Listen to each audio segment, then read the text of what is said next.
Baie welkom by die voorlesing van die Afrikaanse Sabbatskoolles vir blindes en swaarsiendes. Hierdie lesse word voorsien deur die Wêreldkonferensie van die Sewende Dag Adventiste Kerk.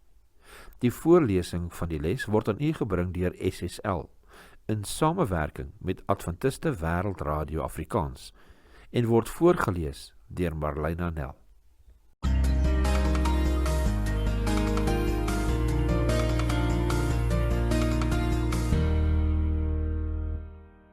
Vrydag 17 Julie. Vir verdere studie, Ellen G. White, The Training of the 12, bladsy 17 tot 24 in The Acts of the Apostles.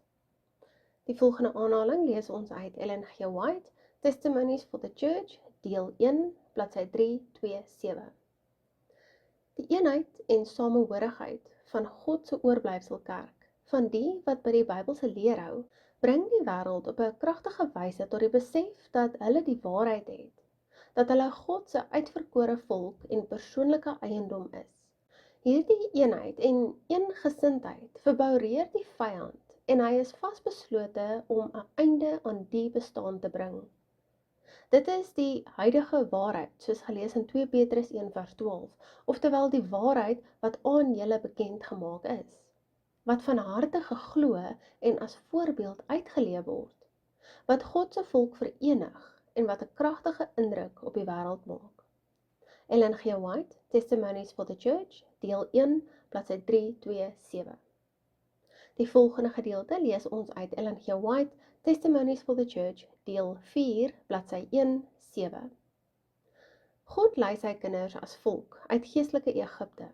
Gegrondves in die ewige waarheid, begeer hy dat ons een sal wees. Christus het homself aan die wêreld gegee om, soos gelees in Titus 2 vers 14, vir homself 'n volk as sy eiendom te reinig, ywerig in goeie werke. Hierdie verfyningsproses het ten doel om die kerk van alle ongeregtigheid en van verdeeldheid en kopstamperheid te suiwer, sodat ons kan opbou in plaas van afbreek. Ook dat ons al ons aandag op die groot werk wat voor ons is kan vestig. God het ten doel dat al sy kinders in die geloof verenig moet wees. Die gebed wat Jesus reg voor sy kruisiging gebid het, was dat sy disippels een moet wees, net soos hy en die Vader een is, sodat die wêreld kan glo dat die Vader hom gestuur het.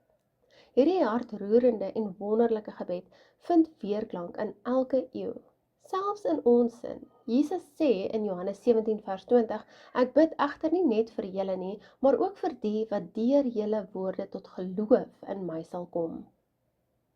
Ellen G. White, Testimonies for the Church, deel 4, bladsy 1-7.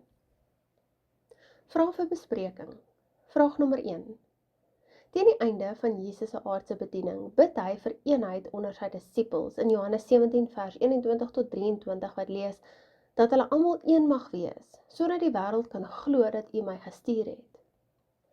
Waarom is eensgesindheid in Christus so 'n kragtige argument ten gunste van die waarheid dat God sy seun gestuur het om die wêreld van sonde te red? Hiermee saam kom die vraag ook, waarom is 'n gebrek aan eendrag so 'n geweldige struikelblok in die kerk se wêreldsending? Vraag nommer 2. Lees 1 Korintiërs 4 vers 9 tot 13. Let veral op die wyse waarop die apostels in hierdie skrifgedeelte uitgebeeld word. Hoe verskil dit van die leierseienskappe wat die wêreld as waardevol beskou? En wat sê dit vir ons oor hoe hemelsbreed God se standaarde en die wêreldsin van mekaar verskil? Ons lees 1 Korintiërs 4 vers 9 tot 13. Want dit lyk vir my dat God ons apostels die laaste plek aangewys het as tot die dood veroordeel. Want ons het 'n skouspel geword vir die wêreld, vir die engele sowel as vir die mense. Ons is dwaas ter wille van Christus, maar julle is verstandig in Christus. Ons is swak, maar julle sterk. Julle is in aansien, maar ons in oneer. Tot op hierdie uur ly ons honger en dors.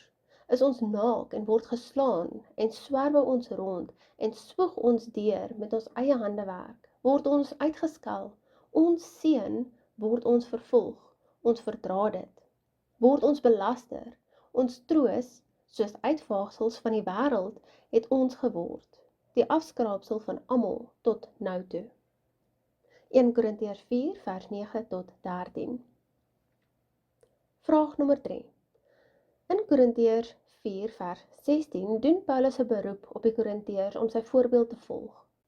En dit lees: ek vermaan julle dan, word my navolgers. Is jy bereid om menslike leiers se voorbeeld te volg?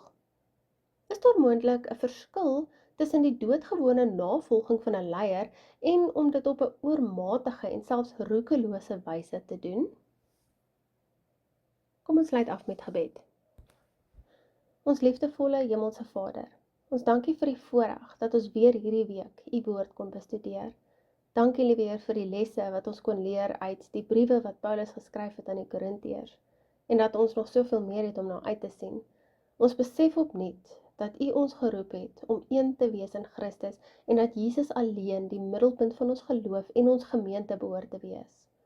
Vader, bewaar ons asseblief daarvan om verdeeldheid of klieke of eie belang toe te laat en om ons van mekaar te vervreem. Help ons om geestelik te groei in die wysheid en die volwassenheid, sodat ons nie op menslike trots sal steun nie, maar op u leiding en u genade. Gaan saam met ons in hierdie nuwe week en help ons asseblief dat wat ook al ons doen, ons alles sal doen tot eer van u naam. Ons loof u en ons prys u en ons bid dit in die naam van Jesus Christus alleen. Amen.